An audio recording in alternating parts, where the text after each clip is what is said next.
In a vast, sun-soaked forest where ancient trees whispered stories and dust rose like gold beneath heavy footsteps, there lived a colony of tiny field mice.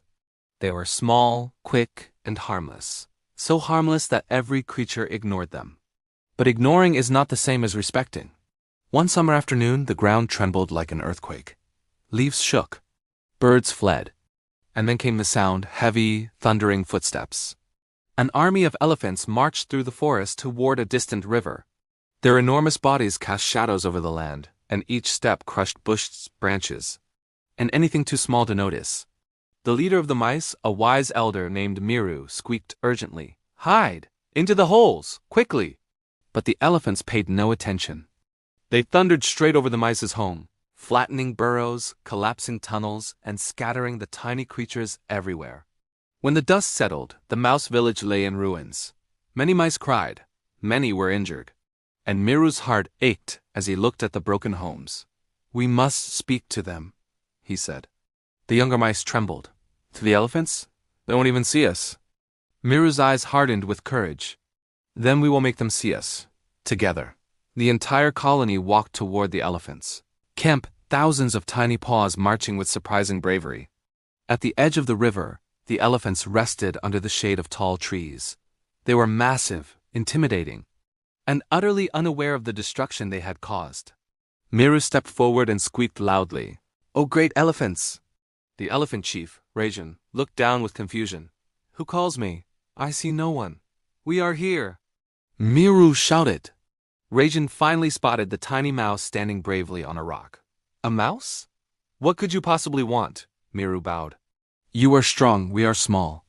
But your march destroyed our homes. We beg you, please take another path next time." The elephants burst into laughter.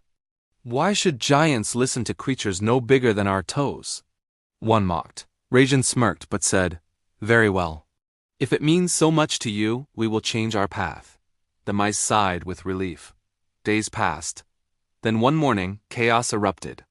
The elephant herd was trapped. Enormous nets dug into the ground had snapped shut around them.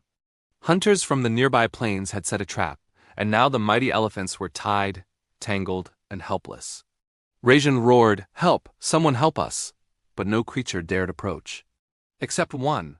The mice heard the cries. Miru's eyes widened. "We must go.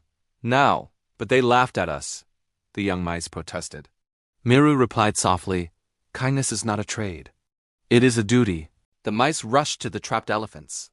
With their tiny, sharp teeth, they gnawed the ropes, hundreds of little jaws working together at once. The hunters returned and gasped in shock. Their ropes were falling apart. Rajan trumpeted with joy as the nets collapsed. The elephants broke free, scattering the hunters and escaping into the forest. Rajan lowered his massive head to Miru. "You saved us, little one. We mocked you. Yet you saved us." Miru smiled gently. "We did what was right." Strength comes in many sizes. From that day forward, the elephants walked with care. They avoided the mice's village. And they never forgot the tiny creatures who had freed them. The elephants protected the mice watched over the elephants.